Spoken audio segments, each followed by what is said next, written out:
So guys, मैं आज की इस वीडियो में आपको सिखाऊंगा कुछ इस टाइप की फ़ोटो एडिट करना जो आप स्क्रीन पर देख सकते हो।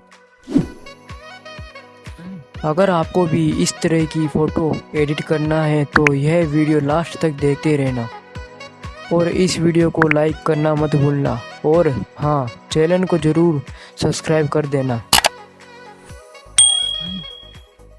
तो चलिए आज की इस वीडियो को शुरू करते हैं।